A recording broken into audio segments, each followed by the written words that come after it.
Good morning. Hi. Hi. I like that.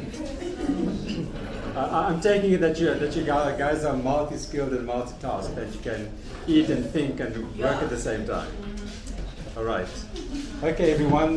My name is Ridwaan Kimmie, and I'd like to, I suppose, thank Astrid for inviting me to come here. I flew in this morning, and it's great to be here today. How are you feeling? Fabulous. You feel fabulous. Wow, I didn't realize that Joburg is going to be so hot. Anyway, but I come from a hotter, slightly more humid city in Durban. But I'm not from Durban originally. I was actually born in a city called Kimberley. Yeah, exactly, yes. And I also worked in a diamond mine for De Beers. And then I thought, I wanted to work with the real gemstones. And the real gemstones are the youth of South Africa. Okay, they add real value. And so I left the diamond mining industry and I went to UKZN, and I've been there for 21 years. And about a month ago, I decided to step out of the formal work environment and just to kind of pursue my own passion, which is catching the waves at North Beach in Durban, playing my guitar, writing. I wrote a book 2 years ago called Money Wise. And I'm writing my second book called Dust to Diamonds. So I have a varied interest. I love traveling. I've been to 45 countries around the world. I do a martial art called Wing Chun. I do Tai Chi. I swim. I play lots of tennis. So as you can see, I kind of pursue the good things in life. And I'm hoping that through engaging with people like yourselves, that you will also pursue the good things in life. But let's get down to business. Feel free to talk, to interrupt, to stand up if you want to stretch your legs. I would like this to be an interactive, slightly more robust session. I don't have all the answers. Like you, my mind is open to learning. So I think if we co-construct knowledge, we will benefit together. I've been doing fundraising at the university for the last 21 years. And I've been part of a team that has raised in excess of 1.5 billion rand for the institution. So I have a little bit of knowledge to share with you, but as you know, that life is life is constantly changing. Is that banging interrupting you? Can I close this door? Yes, please.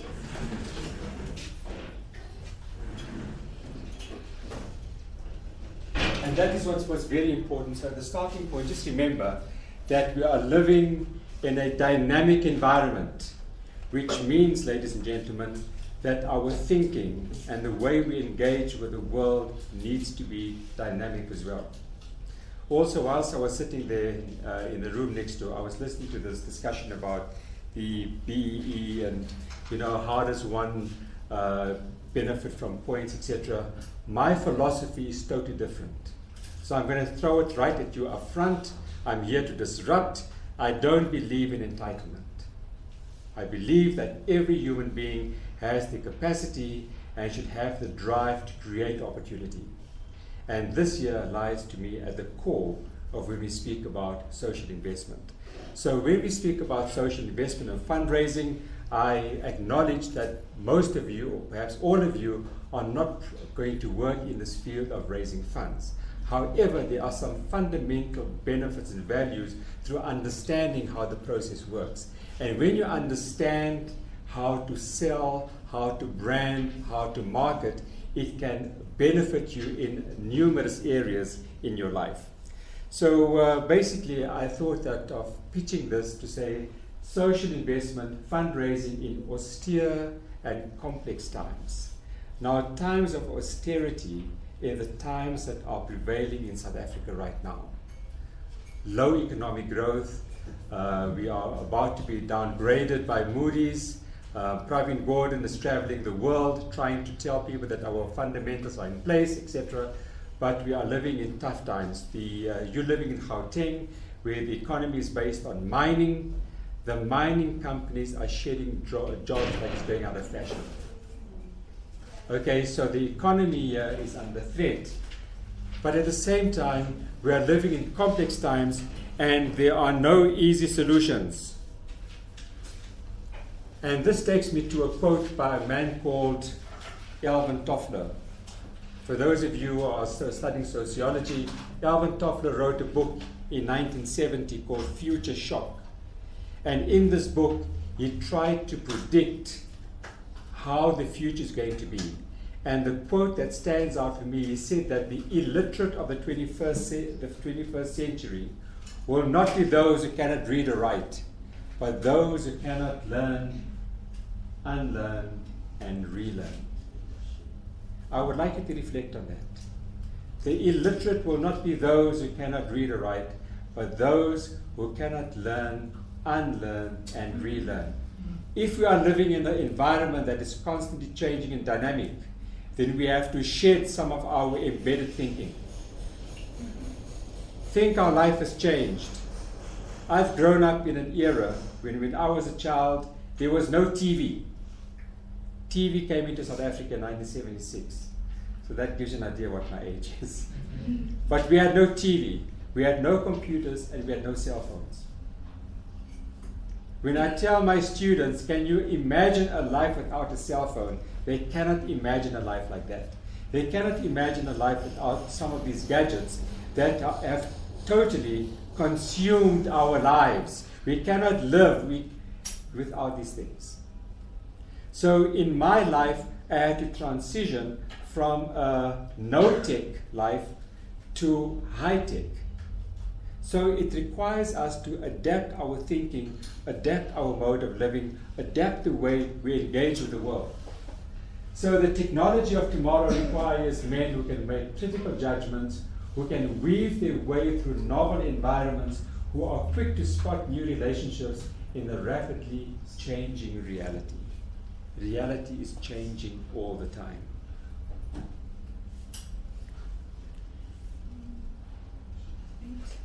Sorry? Should I go back? Let's see. Okay. And I don't just want this to be a nice sounding statement, ladies and gentlemen. I'd like you to ponder this. When you can't sleep tonight, or when you're having a quiet moment somewhere, think about these words. Because these words are absolutely profound in shaping the way you can live your life. Let's take Uber. How many of you use Uber? Okay, quite a few use Uber. Uber today is a multi-billion-dollar company. Within the space of maybe a couple of months or maybe just a year, it has exploded around the world. Now, if you think of the disruptive thinking that goes behind Uber, the people who can weave their way through novel environments, or the ones who can unlearn and who can relearn. So these are not just statements, but they are strategies that will enable you to hopefully become more effective and efficient in your lives. Okay, can I move on? Mm-hmm. So there are 6 themes that I hope to cover. Apparently I've been here, going to be here till 3:20. Someone said to me earlier today that lunch must fall, so we shouldn't have lunch. We just go straight. I mean, are you all in agreement with that? No? Okay. Okay, so I'm going to talk about social investment being good for business. Then I want to focus slightly on the macro context, looking at the fundraising cycle, fundraising tools, stewardship, monitoring, and evaluation. So even though this looks at fundraising or social investment, I will talk about it in a slightly more generic way so that you can migrate the learning principles in the areas that you are involved in, whether you are a student or a social activist or whatever it is. You know, when people talk about social investment or they talk about fundraising, I think we need to redefine what it is that we're looking for. The conventional thinking is that fundraising talks about money, talks about capital. My thinking is that we need to explode this. The capital or the currency, to me, I see 4 types of currency that we can acquire if we learn to engage with donors, with friends, with people. The first one is intellectual currency. Okay, the intellectual currency is that you engage, when you engage, you acquire something. It's almost a transactional thing. You learn something new. Okay, so today you are sitting here in this rather warm room, in this intimate setting, and you hopefully, when you walk out here this afternoon, you would have acquired something new, even if it is just a quote of Alvin Toffler. So there is intellectual currency that you acquire through engaging. The more popular one is financial currency. When you take a project to a donor and they say to you, here's a check for 100,000 rand, or whatever the project is worth. Okay, then there's social currency. The social currency is the social impact that you engage in, which is the outcome. So if a project resonates, if a project works somewhere, there is social value that comes out of that. What is the social value that has come out of your processes today? Has there been any social value? Yes. Yeah, what? Yes, Miss Yes. What is the social value? Me. Yes. Of today. Yes. Being Or the workshop. just seeing people's ideas getting transformed. And Yes. Okay. So for you, the social value is watching others grow. The social value is sharing ideas. The social value is developing empathy. The social value is cohesiveness. The social value is understanding. The social value could be a relationship that blossoms. There are multiple social currencies which comes out of this, but we need to open up our vision. We need to open up our vision to see this. So the financial currency, the social currency, and then the relational currency. The outcome of any transactional thing depends on the relationship. When I represented the university at donor forums, the money comes 3, 4, 5 years down the line. Initially, it is to establish the relationship. And once that relationship is established, is to show that that relationship has integrity. It's when you're dating someone. You know, when you meet someone online, the person can tell you anything about him or herself. You know, how much money they have in the bank, about what they can do, etc. But can you trust that? No, you can't. Some people do, but you can't trust, because trust is something which develops over time. So if you talk about the currencies, it's important that we start to see it in slightly broader terms than just in terms of the financial currency. There are key terms that probably will come up, and I hope that if you can see, if you're sitting in the back, you'll be able to see it. The first one is a donor. What is a donor? A donor is a grant maker, which can be an individual, a corporate social investment office, or a philanthropic foundation. You know what is interesting about my 21 years at the University of KwaZulu-Natal is that 80% of the money that we raised came from foreign donors. Think about that. 80% of the funding that we brought into the university. And these were people who had died 50, 60, 100 years ago, like Henry Ford. The Ford Foundation pumps out hundreds of millions of dollars every single year to organizations around the world. The Doris Duke Foundation, the Kellogg Foundation. There are just so many of these that reside in the United States. And I'm hoping that very soon we're going to have, what's your name? Muyela. Bongeka. The Bongeka Foundation. What's your name? Oh, Safia, the Safia Foundation. Okay, so it means that you have to become incredibly wealthy one day so that you can set up a foundation. We have too few in South Africa. We've got, what's his name? Motsepe, the Motsepe Foundation. When I was at university in the 80s, there was a young man that I met in 1983. His name was Stephen Saad. Have you heard of Stephen Sard? Who's heard of Stephen Sard? No one. Okay, that's your homework for tonight. I want you to go and see who Stephen Sard is. Sard, S-A-A-D. But let me just kind of bypass all of that. Stephen Sard is the 5th wealthiest man in South Africa today. He owns the biggest pharmaceutical company called Aspen. Have you heard of Aspen? Check Aspen Pharmacare. Okay, so Stephen Sard, what he doesn't have, I'm hoping that he will soon have the Stephen Sard Foundation. But we need a lot more of this to add value, to deal with the intractable problems that the government can't face in this country. So your donor is the grant maker, which hopefully you'll be one day. The beneficiary, that is the project that hopefully will receive the grants, like ASRI. So ASRI is a non-profit. They will have compelling proposals. They'll take this to market. And someone like the Nedbank Ayetu or the AECI or the Tonga Hewlett Foundation will say, look, I like what you guys are doing. Here we will underwrite some of these. I use the word compelling.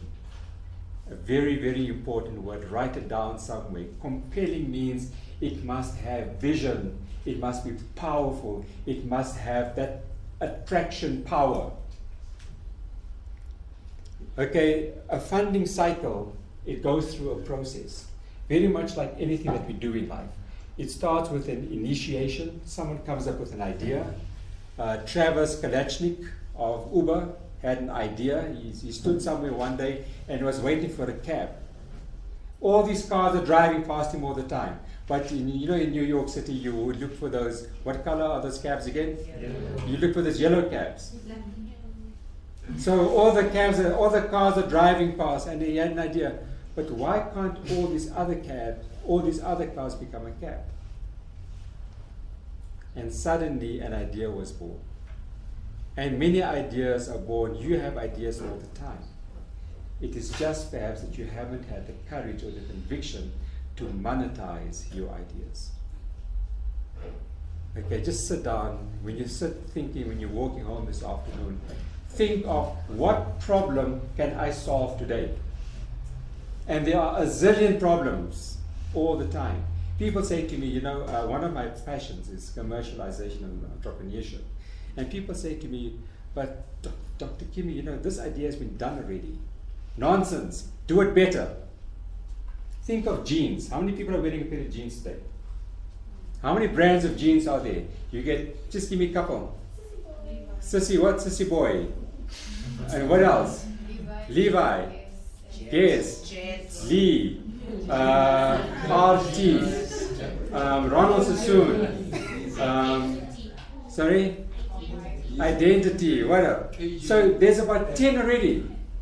And 10 brands of jeans with different branding, different costs, and they're all selling. And someone says, this is the original jeans, the original Levi's. And someone says, well, Sissy Boy, this is something, and maybe Madonna wears a pair or whatever. So it depends on your branding, it depends on your marketing. There's always space for you to find a compelling idea. Okay, so the initiation, and then the project grows, the growth, the maturation, and then there is a decline. Everything declines. I am declining as I'm standing in front of you. Declining means I'm aging and I'm dying. So every single day, you are a day closer to your death. So projects go up and down. It's a natural state of life. Nothing to be afraid of, nothing to be worried about, nothing to shy away from. You must embrace it, ladies and gentlemen. So the project will go up, it will go down, and sometimes there's a burst of energy and it goes up again. And I'll give you an example. Hush puppy shoes. Have you heard of hush puppy shoes? Hush puppy. Yes. Okay. Hush puppy are the most uncoolest shoes. Seriously. Sorry? Crocs. Yes. And when I was young, but they are very comfortable. But they are ugly shoes. You know, they should shoot the person who designed hush puppies. Yes. This, what is fun? Sorry? It's a brush. Okay. No, that's a shoe brand. It's a brand, yeah. Hush Puppy is a brand. And let me tell you what happened with Hush Puppies. Because it was such an uncool brand, the brand took a nosedive in, I think, the 90s. It took a nosedive. And then some hip rappers in New York City, you know, New York City where the music, the vibe is, these guys thought as an anti-establishment thing, they are going to wear Hush Puppies. They are going to wear these uncool shoes because they want to show all the cool people that we are uncool. You know what? They made a video clip and suddenly it went viral and the Hush Puppy brand went from 0 to hero. It's the same as Red Lobster. Okay, it went from 0 to hero. Why? Because these guys suddenly made it cool. But the point I'm trying to make is Hush Puppy went down and suddenly it shot up again. In 1995, Peters and Waterman, two very good authors, wrote a book called In Search of Excellence. It was the Bible of how companies became successful. And they went to the top companies in the world as to what makes this company so outstanding. What makes you outstanding? What makes this young woman here an amazing? You're all companies, by the way. You're all CEOs. You're all managing yourselves. So they look at these companies and look at this company and tells you know what makes this company so amazing. And they wrote this book which became a bestseller. Do you know what happened? 2 years down the line, 75% of these companies were bankrupt. 75% of them went bankrupt because success is not guaranteed. You need to be sustainable. You need to what did Toffler say you must? Learn, unlearn, and relearn. You must learn, unlearn, and relearn because the market is not static. You need to find ways, innovative ways of how do you engage with your clients. So when I talk to you about fundraising, you are a brand as you are sitting here. You are your own brand, your own business. Every single day you are marketing yourself, either to your friend, either to a potential lover, either to a potential employer. You are marketing, and that's why that young lady there wears what sissy boy jeans, because it's cool factor. And that person wears Levi's, cool factor, because when people see you, you've arrived. That's why the cosmetics industry spends so much money on advertising. Why do you think they spend so much? When I worked for De Beers, a diamond is worthless. How many of you have got diamonds here? A diamond, a gemstone diamond is a useless, worthless item. You can't eat it, you can't drink it, you can't wear it, it can do nothing for you. However, what does De Beers do? De Beers takes this worthless piece of carbon and they turn it into one of the sexiest commodities in the world. Think about it, ladies and gentlemen. This diamond now, you pay for 1 carat 60,000 rand. And they come up with a slogan. What's the De Beers slogan, Aslam? Is it diamonds are forever? Diamond is forever. If you buy someone a diamond, gents, that woman thinks your love is forever. Is love forever? Hey, think about that. A diamond is forever. So what does De Beers do? What does De Beers do? They hone their marketing strategy. They say in India, the coolest thing in India is gold. 9 carat gold, that yellow gold. So if you go to Durban and you walk down Grey Street, you find shops that sell that yellow gold. If you go to Dubai, you find that yellow gold. So they say, well, we're going to spend $200 million to shift the consciousness of the Indian consumer. We're going to buy these Hollywood stars to do their body, you know that when they do that Bollywood dancing, And what must they do? They must sparkle with diamonds. So they will focus the energy. This is going to be the season how to penetrate the consciousness of the Indian consumer, the middle class, the ones that the tech millionaires and billionaires that are rising in their millions in India. It's cool to buy a diamond. And once Indians have bought into that idea, they will guarantee diamond sales for the next 20, 30, 40 years. The thinking then moves to China. How do you colonize the Chinese market? A population of 2 billion people. The most millionaires in the world are in Beijing. So what is the key word here? The word is to be strategic. De Beers has been extremely strategic. So in terms of your project, your funding cycle, whatever, you need to be strategic. When you initiate something with pulling power. It must be compelling. It must have growth. Nowadays, for growth, they talk about scalability. It has maturation, but you also need to be aware there's going to be a tipping point. The tipping point is when you start losing that pulling power. So what do you do then? Do you diversify? Do you put in another marketing spin? All right? Okay, do you put in a blackface there? What do? You need to be strategic. So the funding cycle is about a strategy that you follow through. And then, of course, in South Africa, if you're a non-profit organization and companies fund you, you might have Section 18A status, which means that if I put money into your organization, I get a rebate from Mr. Tamoyani. You know Mr. Tamoyani, the commissioner of SARS.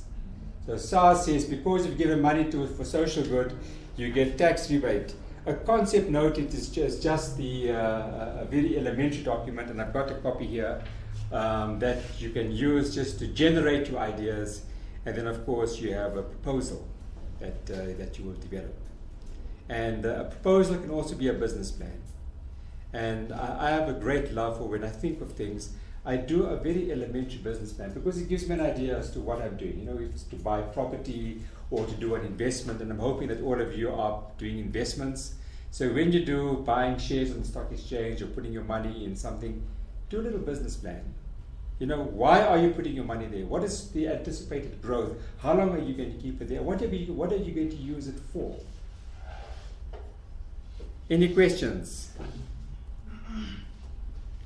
So social investment is good for business, is good for the country. Why is it good for business? Why is it good for the country? Let me just throw this out, these questions.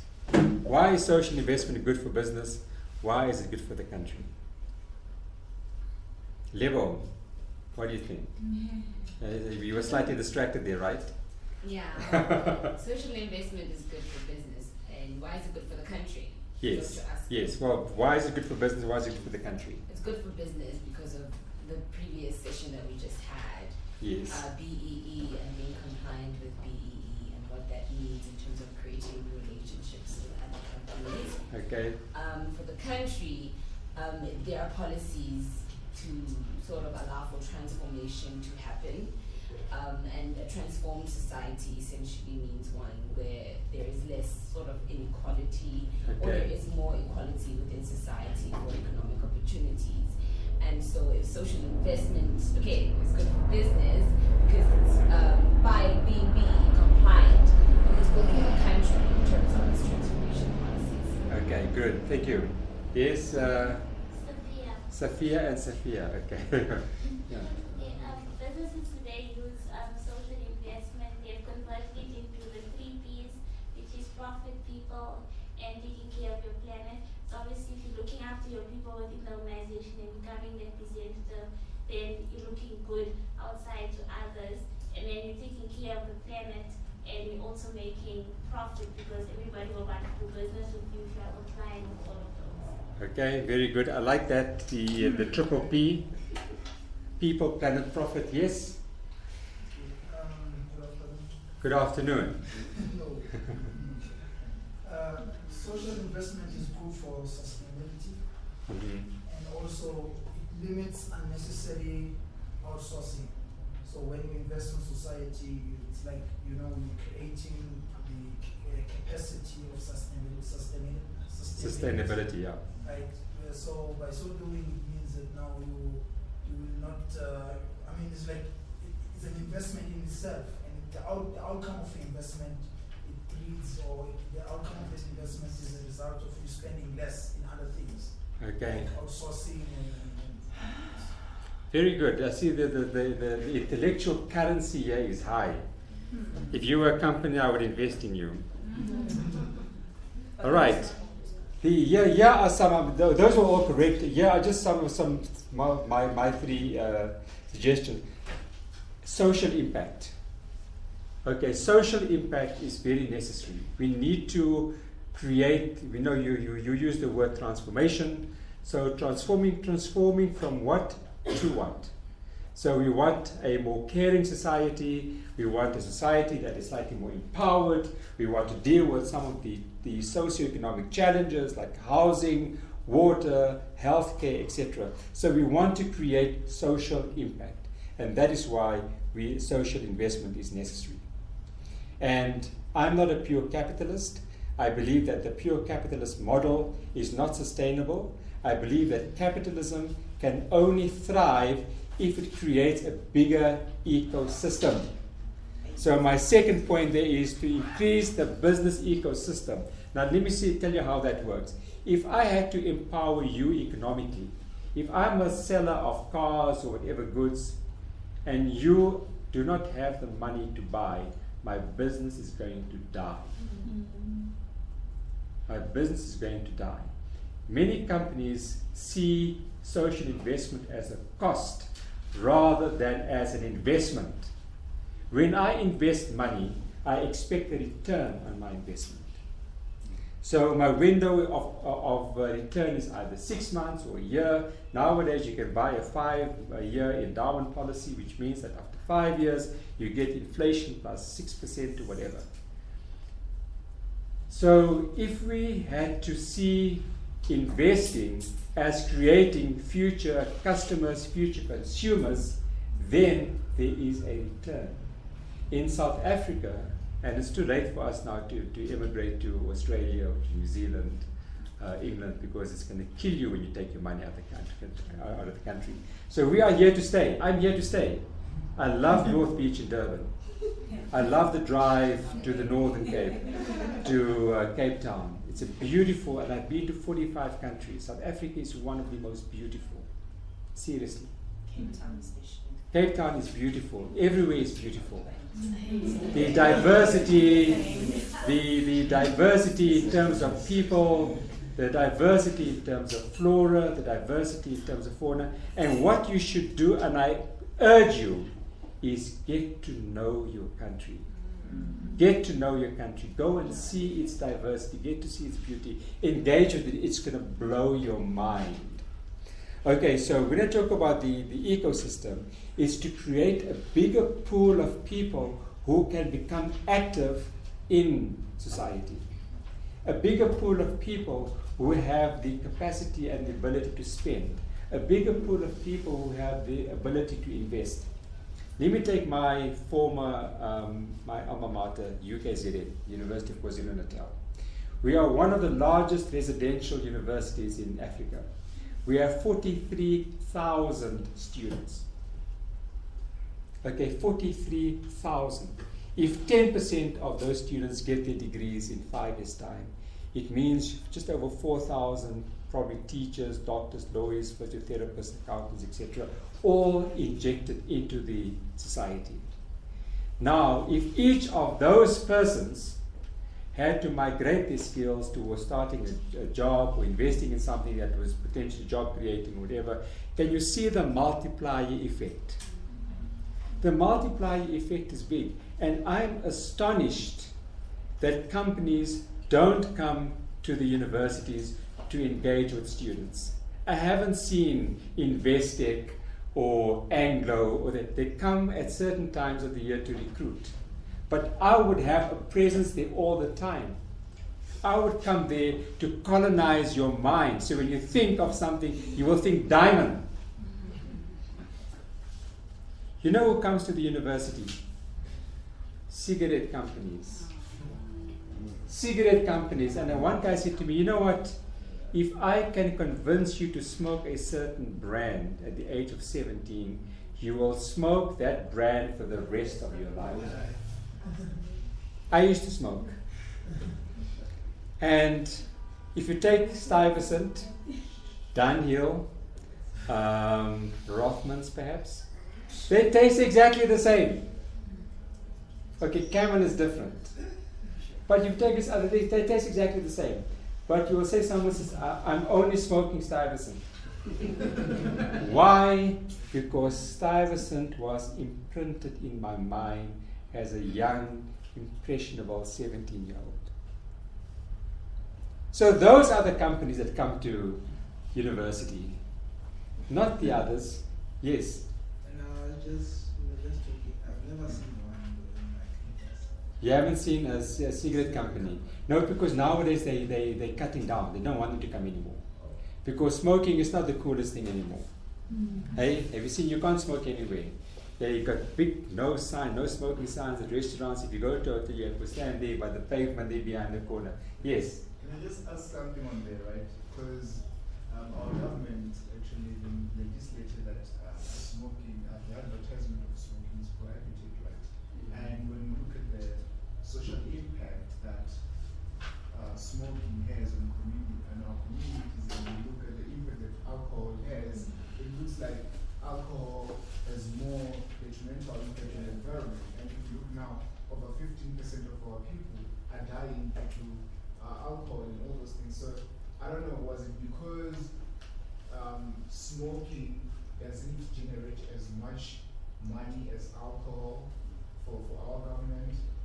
Or was it because, Okay. I don't know, why was there, because I believe that when they were passing the legislation, right, they should have just banned the two. To like have a balance instead of having one there and the other is, you know. Look, I think the point you're making is a valid one, but I think it's the kind of thing we can have a 2-hour discussion. So I think for now, just park that in the back of your minds. But I hear what you're saying. So you had your hand up over here? Oh no, So similar, okay. no in fact. Okay.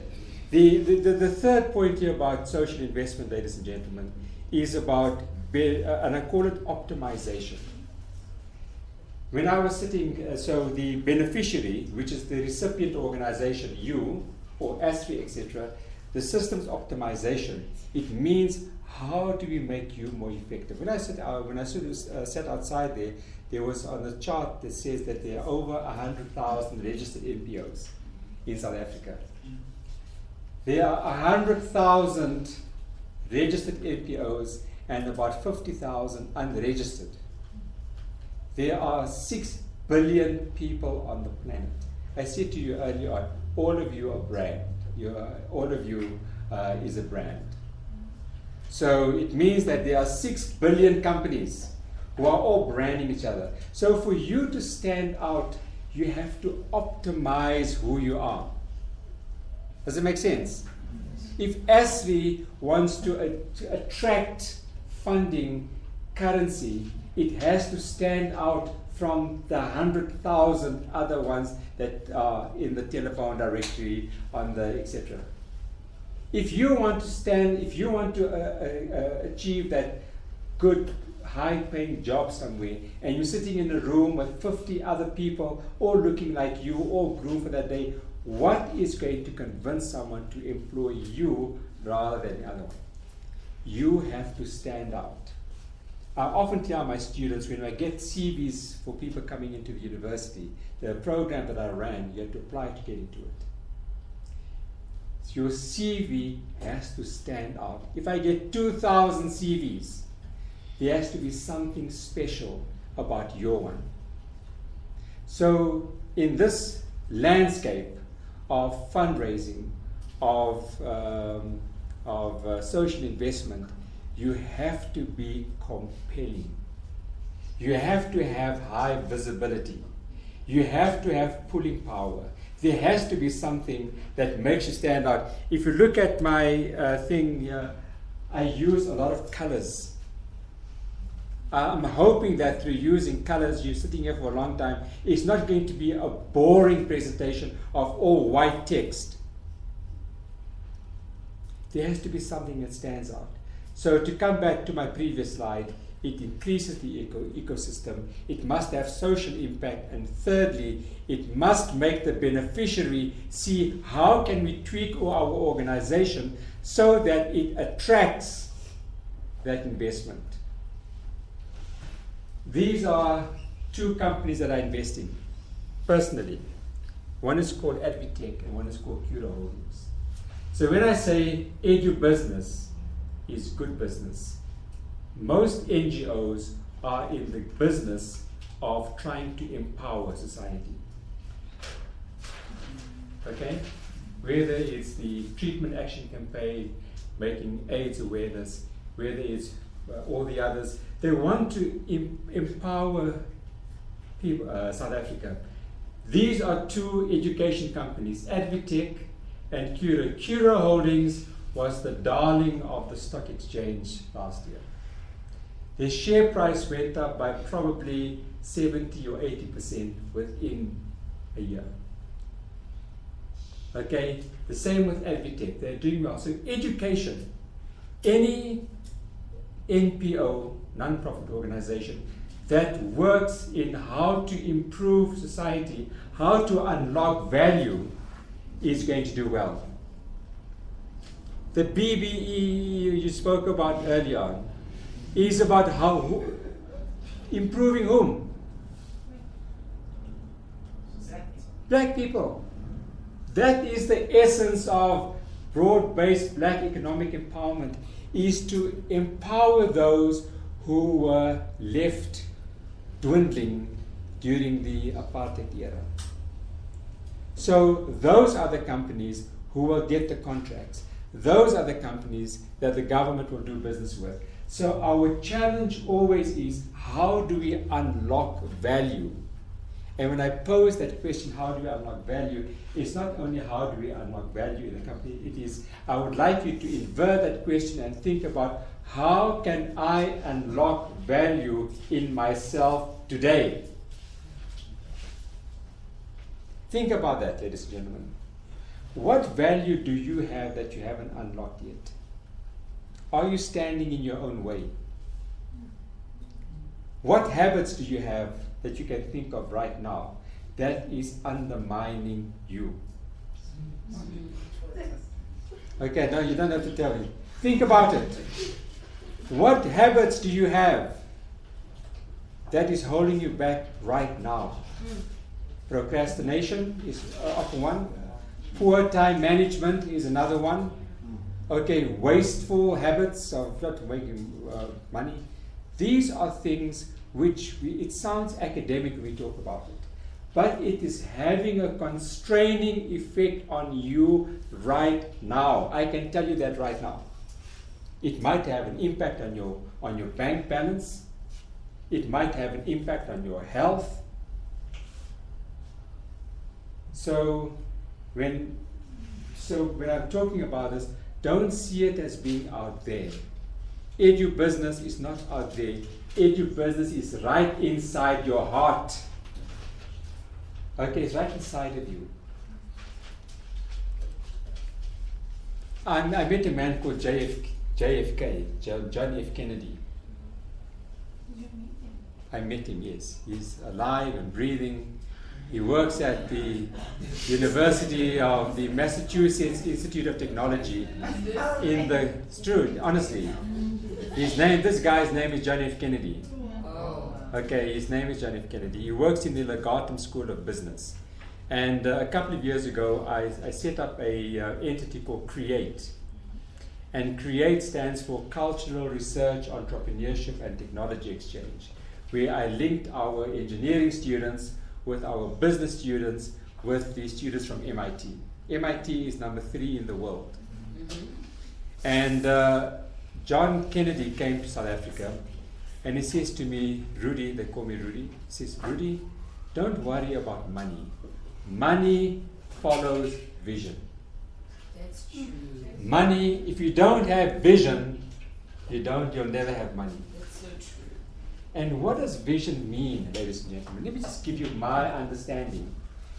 You can either have a vision where you see a world of abundance, or you see a world of austerity.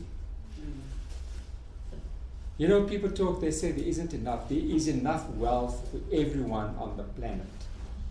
If you look outside and you look at trees, there is an abundance of trees. There's an abundance of oxygen. There's an abundance of people. There's an abundance of everything. But you need to take the veils away from your eyes. You need to change. You know that they often joke about the glass half. You know when you pour water into a glass, is the glass half empty or is the glass half full? And people laugh and joke about that. But it's not, if you interrogate that deeper, some people, we all see the world through certain lenses.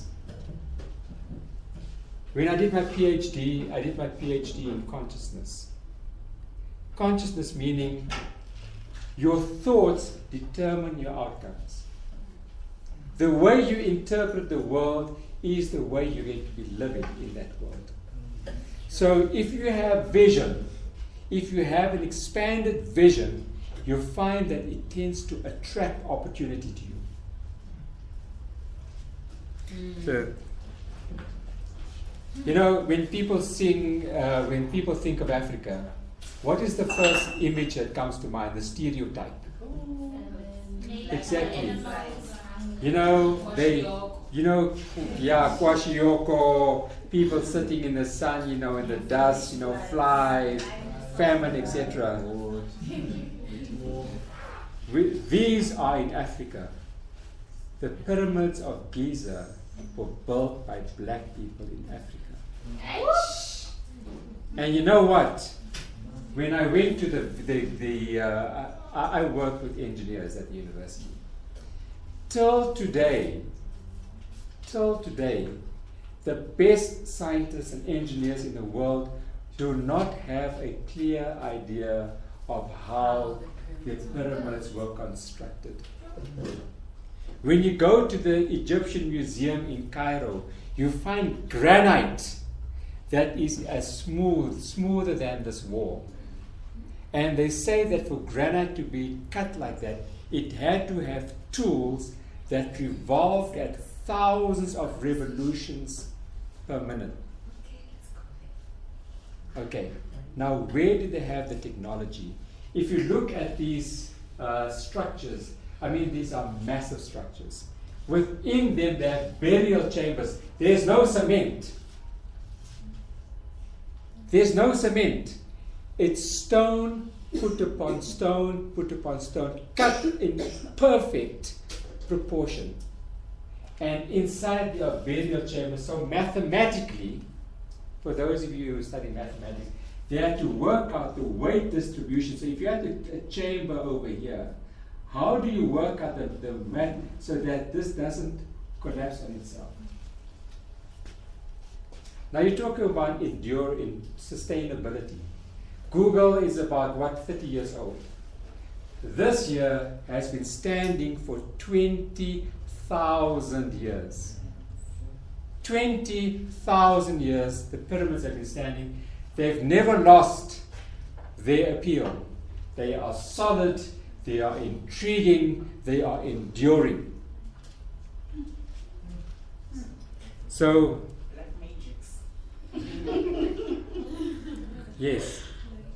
Just another thing about the pyramids as well, because it's interested in the mystery of them, is that there are paintings inside, right, from the top to the bottom, and there is no light inside, or apparently, there was no electricity. So how was it possible for someone to paint on those things? And then they also spoke about candles, but apparently the oxygen inside the pyramid stuff is not enough to sustain a burning flame. So it also just becomes something like this. No, it is very, very intriguing, and I hope one day you'll have the opportunity to go and visit the pyramids. Yes. Sorry, what do Egyptians like? Didn't they document how they built these pyramids? You know, there is documentation. Because I mean, It's in hieroglyphics. Okay, now not all the hieroglyphics has been transliterated for people to understand. And also, on the other hand, these pyramids were designed to hide their secrets. So there is no documentation as to how. We have assumptions of how they were built. And they were also not built by Egyptians. They were built by Nubians. Nubians are the people from the southern Sudan, etc. So it's very, very intriguing. And you know, to go back to try to reconstruct something at 20,000 years ago, it's not easy. But it is fascinating, capital F. All right, so here we have a group of young people who are social entrepreneurs, etc. You need to understand the context that you're operating in. Okay, many people talk about South Africa as being a country that is on the rapid decline. If you listen to the debates on television, in Parliament, if you read some of the articles, and these are some of the challenges we are facing. You know, there's poor governance. We have a crisis of leadership, and let's not beat about the bush about that. It's a crisis of leadership. We are not getting proper guidance from number one. Okay, there is endemic corruption everywhere. Everywhere. Corruption is a cancer that is eating away at the fabric of our society. There is social upheaval. We have poorly managed economies. We have a cycle of low economic growth. There is reduced and low foreign direct investment.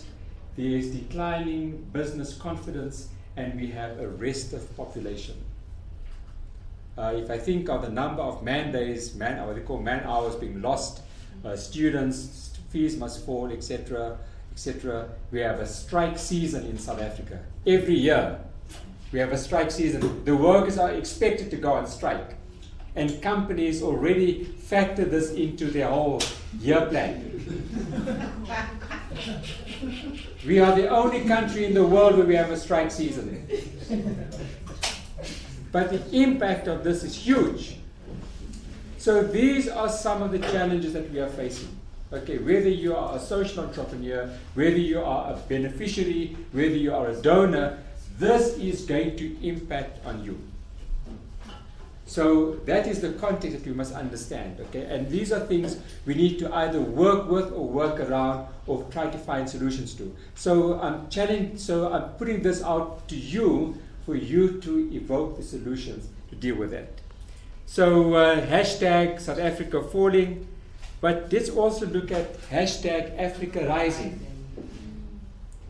Africa is one of the fastest, in fact I think it is the fastest growing economic region in the world. 7 of the 12 fastest growing countries in the world today are African. And I'm thinking of Burundi, Angola, Mauritius, etc. Okay, it is poised to have the largest labor force in the world by 2035. Now what has taken China out of being this agrarian focused, agrarian means agriculture based, is its large labor population. They could have millions of people working in those factories, what they call the sweatshops, making all these cheap garments, and they could undercut everyone.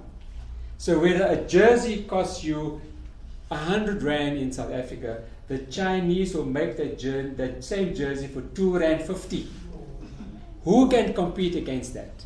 There is no minimum wage in China, ladies and gentlemen.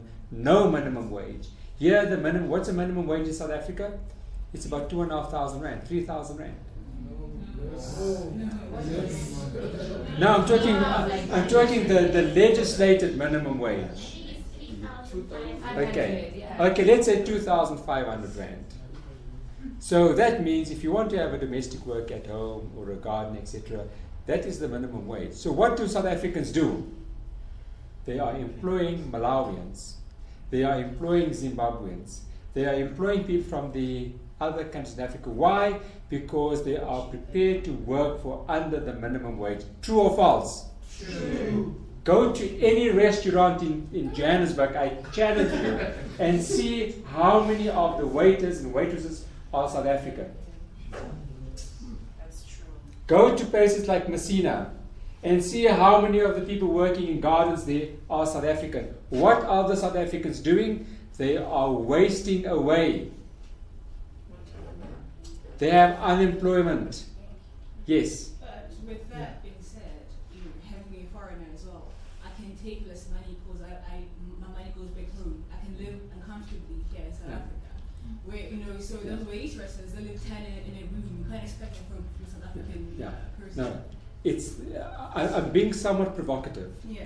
But the thing is, it is still. It's an uncomfortable truth that this is what is happening. Yes.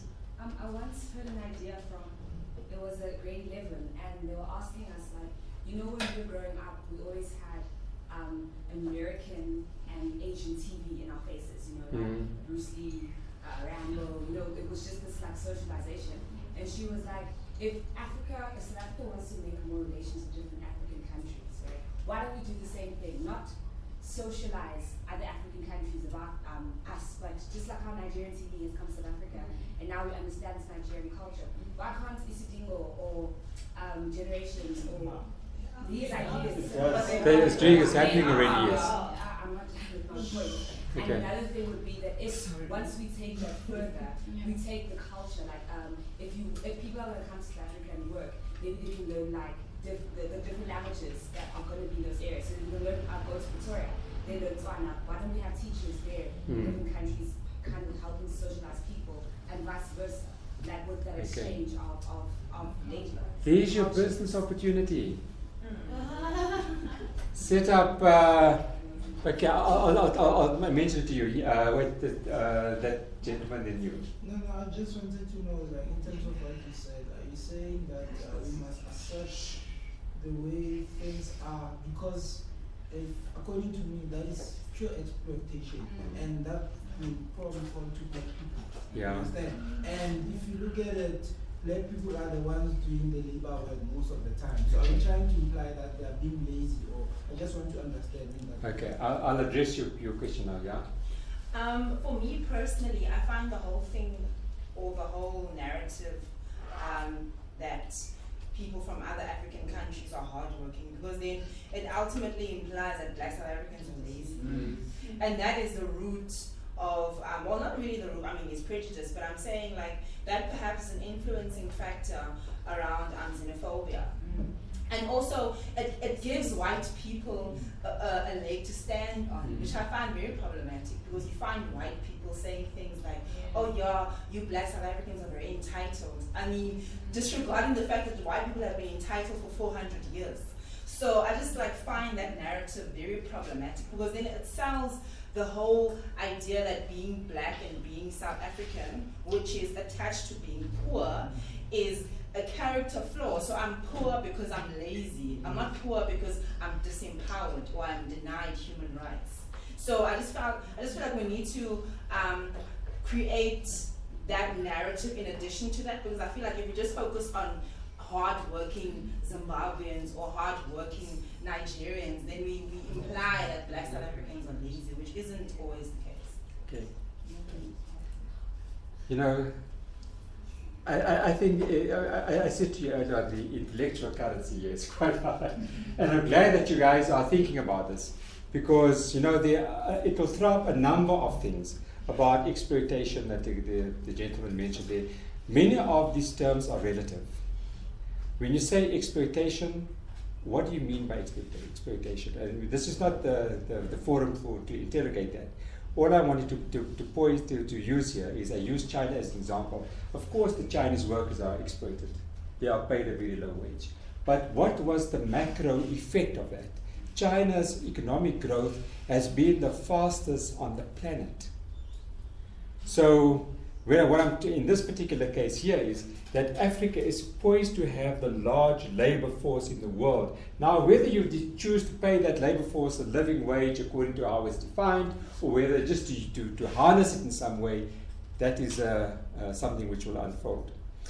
Poverty is on the retreat. If you look at the Millennium Development Goals, okay, we have achieved quite a few of those. Poverty is on the retreat. Education is on the rise. We have 60% of the world's unused cropland, and we have the bulk of the world's non-renewable resources, if you think of all the mineral wealth unlocked in Africa. So we have to juxtapose, and you find that many South African companies are now moving out of South Africa to do business in Africa. If you look at the wealth index, there are probably more billionaires in Africa as a whole, and South Africa was the kind of the largest economy, but now Mr. Aliko, what's his name? Dangote, he's the wealthiest man in Africa. So in terms of social entrepreneurship, we don't have to be focused on South Africa alone. We can look beyond the borders. One of the wealthiest women in Africa, although it's a bit dubious about where her wealth comes from, is Isabella dos Santos. Okay. So I don't think Africa is, that stereotype that we see. Africa isn't like that. Okay. Okay. So in terms of the social paradigm, and the paradigm is a way of thinking, is that the world has changed from the industrial age, where there was a focus on things and stability and competition and objects, compliance and profit. Now there is a shift. People are realizing that in order to live in this world of the information age, that we need to generate knowledge. Knowledge which is dynamic, knowledge which is ever-changing, and knowledge which can be transformational. And in order to do that, we can't always be in competition with each other. We need to collaborate. We need to find, I love this word synergy. Don't you like the word synergy? Because synergy says, what strengths am I bringing and what strengths are you bringing? So if we can combine this, then we can create something new. Like the Chinese yin and yang. Have you heard of yin and yang? That, that beautiful thing that kind of fits together. The yang is masculine energy and the yin is feminine energy. But the two have to coexist. Yang is day, yin is night. The two are complementary to each other. So the paradigm in this new world order is the focus is on knowledge. So my challenge is to Astrid, what knowledge, skills, empowerment is Astrid going to bring to civil society? What do you take away with you when you leave today or tomorrow, etc.?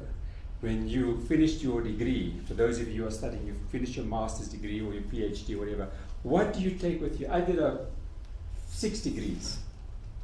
And you know what? They're useless. They're obsolete. The stuff that I learned when I started university in 1981 is obsolete today. By the time the student graduates in 3 years' time, what they learned in first year is really old information. I remember when I was a child and he spoke about the planets. How many planets were there? 9. Hey, you talk about Uranus, Saturn, Pluto, etc. Now they discover that there are billions of planets. Billions. But it's amazing, it's how many planets? 9. That 9 is like ingrained in your mind. Okay, so collaboration, establishing relationships. That we need to be agile. Agile means that you must be responsive. Some companies, they are too big, they are too cumbersome. So what they do is they break up into smaller business units. Okay? And we have to work for the social good. And the social good takes us back to the previous slide to talk about, we look at social investment is good for business. Transformation, increasing the ecosystem, etc. Can I move on? Okay, so in terms of a fundraising cycle, for those of you who are going to be working in organizations where you will have to raise funds, there's about a kind of a 4, 1, 2, 3, 4. The first one is to do a proper needs analysis. Okay, what project are you going to take to the market? If you think of literacy, AIDS, don't even go there, because you are competing with very entrenched, very credible organizations. Caprisa in Durban is one of the world leaders in AIDS research. Okay, one of the world leaders internationally. So if you're going to go into AIDS, the TAC is already struggling financially. Their funding sources are drying up. Okay, so you need to do a proper needs analysis and identify a project that has that kind of compelling need. Secondly, what you will do is you will come up with a brief concept development. And a concept development is just an elementary document or template that populates it with some of the key ideas as to what this is all about. Then you need to do some prospect research. Okay, a prospect, we had a prospect researcher at the UKZN Foundation office, and all that person did was to do research on companies.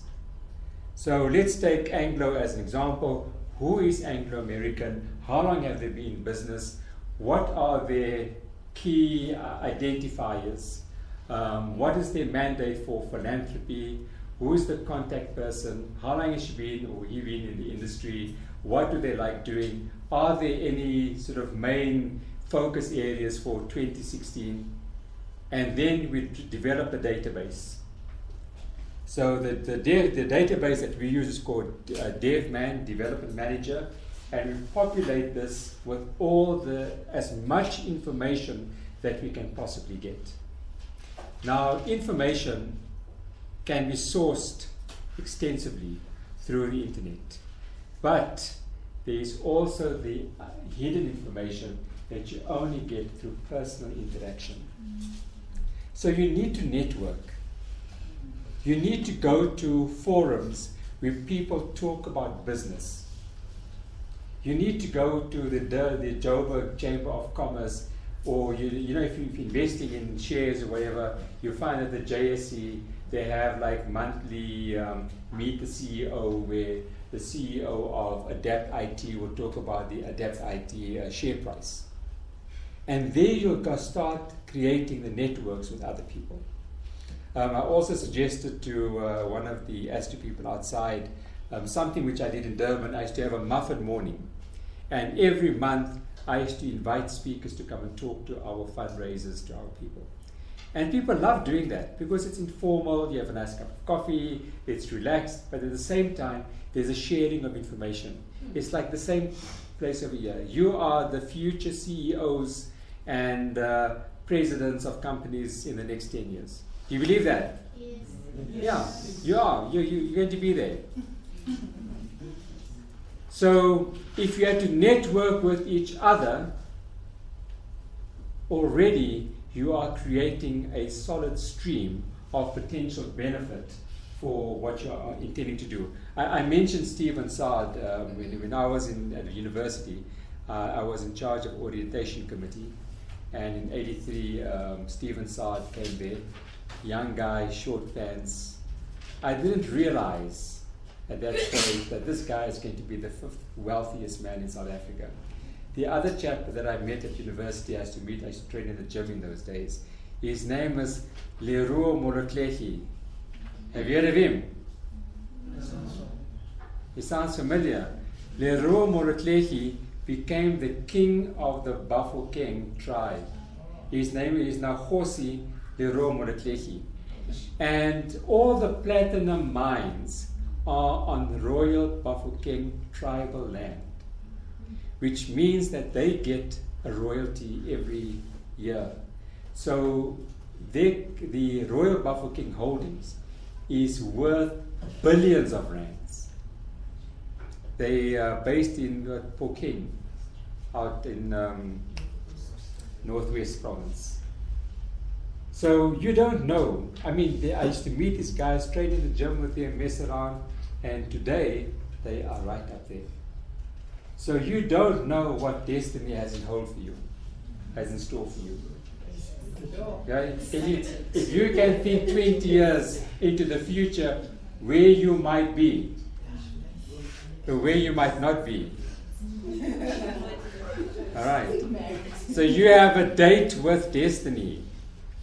Okay, so you have your prospect research, then you have your donor engagement, where you go to the market, you meet people, you talk to them, money always comes through engaging with people, setting up a relationship. Then you have your project implementation, if you're lucky, and the donor gives you some seed funding, you set up your project. And then the most important thing is stewardship. Stewardship is about saying thank you. Saying thank you over and over again. Saying thank you through reports, saying thank you through inviting people, saying thank you through taking people out for dinners and things. It's all part of the cycle. It's about establishing that relationship. What is the important word here that is not here on the slide? I mentioned it earlier on. It begins with an I. No? Well, innovation is one, yes. Okay, that's the second important, most important word. Integrity.